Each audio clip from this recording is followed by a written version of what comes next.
Goeiedag, hiermee 'n woord van bemoediging, stigting en troos. Daar's hierdie storie van 'n boer wat na 'n veldbrand op sy plaas in hierdie swart gebrande veld mismoedig loop, toe hy hierdie snaakse hoopie daar sien lê.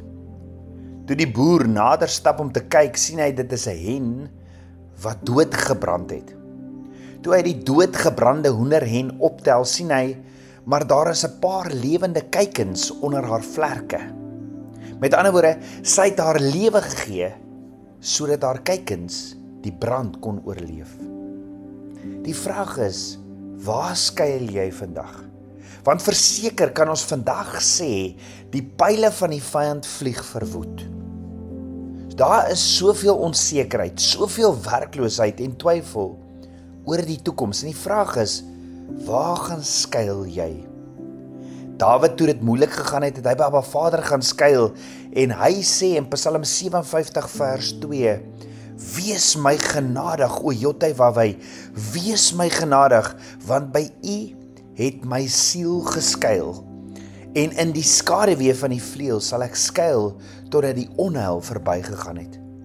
So waardeur het Dawid gegaan, dat hy onder Abba Vader se vleuels kon skuil, of gaan skuil het? Waarvoor was Dawid bang? Wel, in 1 Samuel 16 sien ons hoe Abba Vader vir Dawid kies as koning van Israel. Terwyl sy eie pa en broers hom oorsien, roep Abba Vader hom uit sy skaapwagterslewe om gesalf te word. Al ontvang hy 'n groot belofte op 'n jong ouderdom, volg daar nie onmiddellike eer en voorspoed vir hom nie. Inteendeel, Dawid gaan deur baie moeilike tye. Hy word gedreig deur koning Saul. Hy moet in grotte wegkruip en leef vir jare as 'n vlugteling. Tog hou Dawid vas aan die droom wat Abba Vader vir hom gegee het. Hy tree met eer en gehoorsaamheid op, selfs teenoor die man, sy eie koning, wat hom wil doodmaak. Hy moes gewonder het of Samuel, die profeet wat hom gesalf het, dalk verkeerdelik gesalf het. Maar al die seisoene van swaar kry was deel van Abba Vader se voorbereiding vir Dawid se koningskap. Net so gee Abba Vader in elkeen van ons 'n roeping, 'n heilige roeping en 'n droom. Jeremia 1 vers 5 herinner ons dat Abba Vader reeds 'n plan vir elkeen van ons het voor ons nog gebore is. Maar die pad daarheen is nie altyd maklik nie. Ons ervaar afwysing, struikelblokke en teenspoed, selfs van mense baie naby aan ons. En tog gebruik Abba Vader alles om ons karakter te bou en te vorm en ons voor te berei vir dit wat hy beplan het. Dawid se verhaal leer ons, Abba Vader is getrou. Selfs al voel dit asof jou roeping, jou heilige roeping wat hy vir jou het, stil gestaan het. Jou grotseisoen of die woestyntydperk is nie die einde nie. Dit is deel van die reis na die vervulling van die droom wat Abba Vader vir jou het.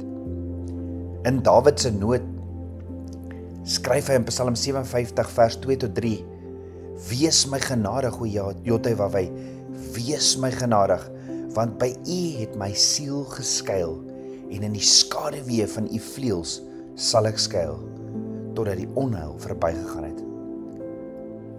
Ek roep Jotai-Wawai, die Allerhoogste, wat dit vir my voleindig. Met ander woorde, Dawid nader Abba Vader en sê, want by U het my siel geskuil, en in die skaduwee van U vleuels sal ek skuil totdat die onheil verbygegaan het.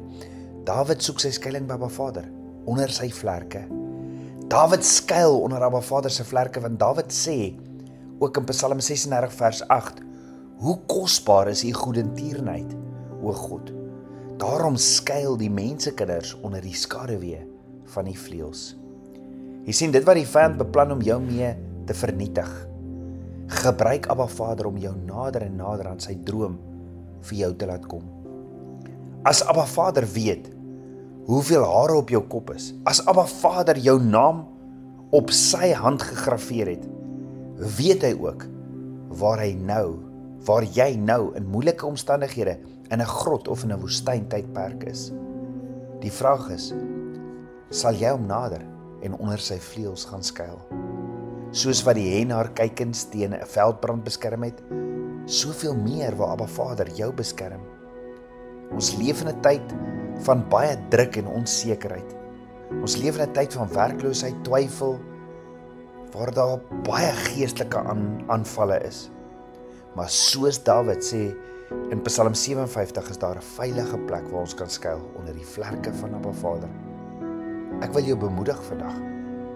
Maak nie saak waardeur jy gaan nie.